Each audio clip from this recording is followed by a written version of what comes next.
Hello.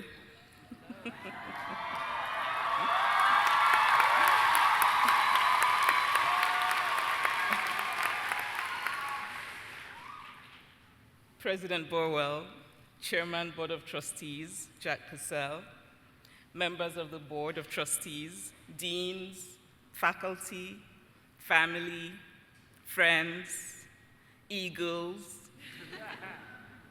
and most importantly, graduating class of 2019. Good evening. Many, many congratulations. I'm very honored to be your commencement speaker today. This is a platform that I've been given because of my writing. And years ago, when I started writing stories in little notebooks as a child, I was doing what I loved. I was escaping into an imaginative world, and I could not have possibly imagined that I would one day be standing here before you. It's a privilege to have received an honorary doctorate degree, and for those of you who are graduating with actual doctorate degrees, congratulations again on all the hard work that you've put into it. And if it's any consolation, remember that people with honorary degrees will not be competing with you on the job market. So not long after I published my second novel, I received a message from a friend who was at a very good college here in the US. And the message was, "Your book is on the syllabus. It's required reading. You've finally arrived." This, of course, was wonderful news. I was flattered and pleased. At the same time, I was applying to graduate school, and one of the schools I was applying to was the same college where my work was being studied. Now, when I told my friend about this, she did not understand. "Why," she asked, "would you go back to school when you finally arrived?" But I wanted to go back to school because I woke up every morning thinking of how little I knew and how much I was yet to know. I still feel that way. I think of myself as a perpetual student because knowledge is never complete. And so, as you prepare to soar away on your eagle wings today, as you graduate with your hard-earned degrees, please don't think of today as the day you stop being a student. Be a student for the rest of your life.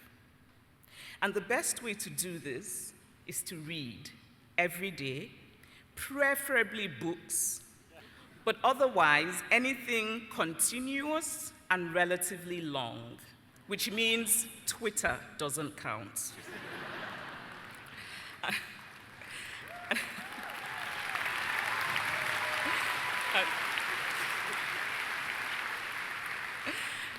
And what you read should also have proper punctuation and spellings, which means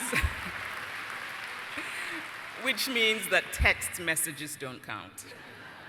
I know it's a little odd for me to be standing here telling you about reading when you've been immersed in reading for the past few years here at AU.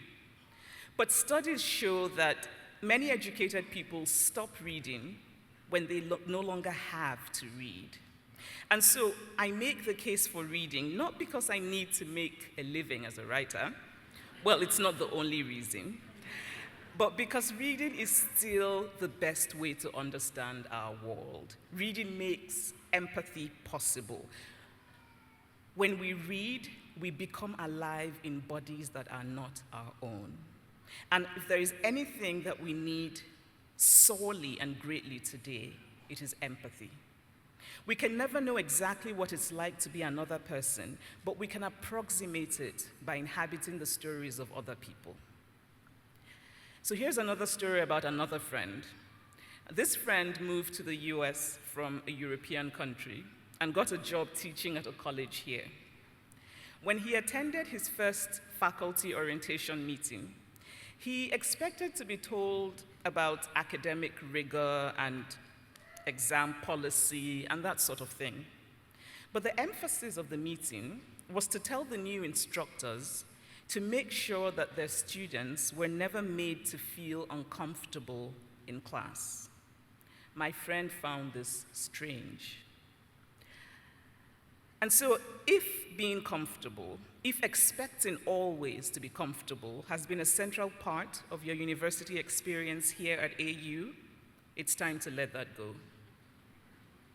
As you graduate today, I want to ask that you make peace with discomfort. There is something perverse about expecting always to be comfortable. Life is messy. Sometimes discomfort opens us up to growth and to knowledge and to meaning. And it's especially relevant today in America. In a country with deep political divisions, it is impossible to engage honestly without some discomfort. So this is certainly not the best of times. I could tell you that our planet is dying, that we're killing it. I could tell you that the world is standing askew, but you already know these things because you've been well educated here at AU. And I'm sure that for most of you, being here in Washington, D.C., at the center of American political life, has not just been about going monumenting, much as monumenting is, of course, a worthy pastime. And so instead, I'd like to tell you about cliches. One of the most enduring lessons I learned as a writer is to avoid cliché, because it seems that the biggest enemy of the literate person is cliché. When I teach writing, I always ask my students to avoid cliché, and I give them the usual reasons. Clichés are expressions that are overused and hackneyed and tired and unoriginal. And this is, of course, all true. But it is also true that there is something intrinsically democratic about cliché. And anything that is democratic is appealing to me. The language might be tired, but the sentiment is worth revisiting. So I could tell you, for example, that life is short, a cliché that you must have heard many times before. And it's a cliché that particularly lends itself to mockery and dismissal. Well, life is short, so just blow your rent money and don't repay your student loans and don't be responsible for anything because life is short. Actually, I have more complicated views on student loans, but this might not be the best place. This might not be the best place to air my thoughts on the burden that so many young Americans are forced to start their lives with. But moving on. But to revisit that cliché, life is short, is really to say that to be alive is to hold something fragile and precious in the palm of your hand and to consciously decide not to waste it.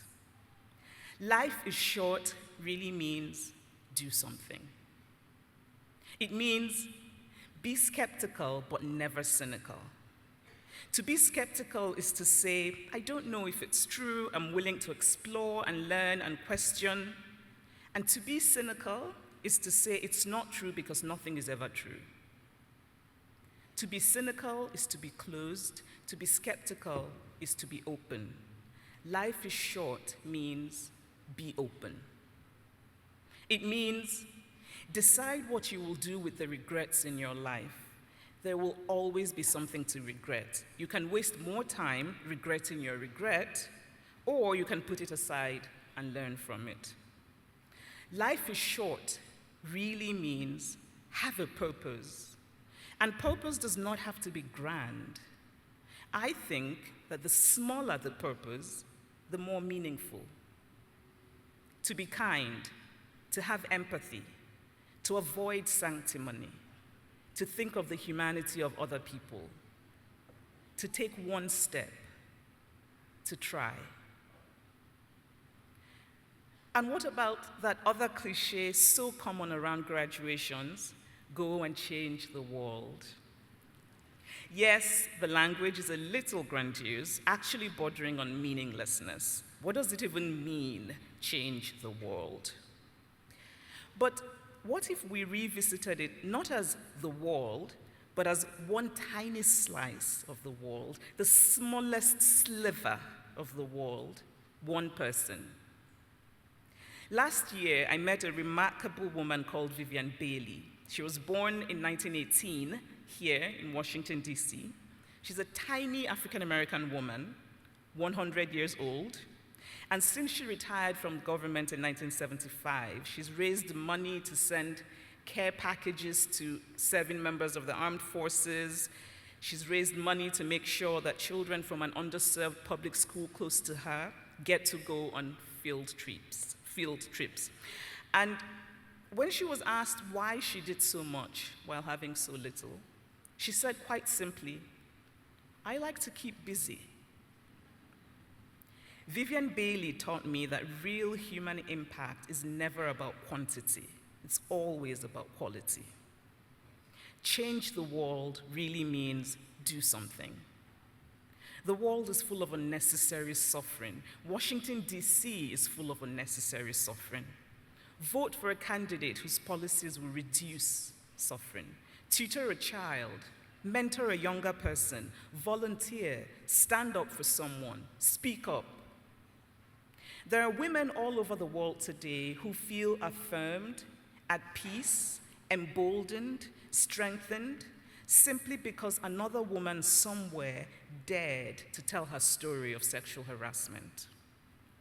Sometimes it takes one person's story to open someone's eyes, to change a perspective, which can lead to real and meaningful change. Sometimes to be reminded that we are not alone can propel us to keep going. And remember that speaking up is often not just about you, but also about all those who are not able to speak for themselves. Change the world can also be about what you choose not to do. It can mean knowing when to walk on by, knowing when to walk away, knowing when to choose silence. I recently read in the news that Instagram is trying out a new nudge feature on its platform, which will warn users if they're about to make or have made a comment that is considered hurtful or an attack. Change the world means try to be that person who doesn't need that nudge feature.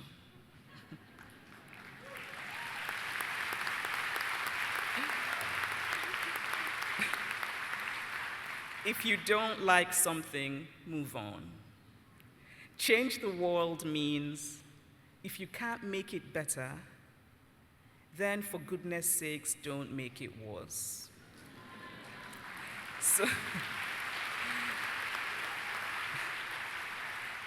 So yes, graduating class of 2019, so many of you so accomplished, soaring eagles, change the world.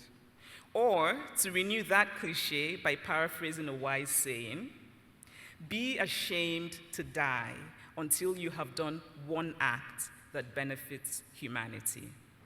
And humanity can be one person. Thank you.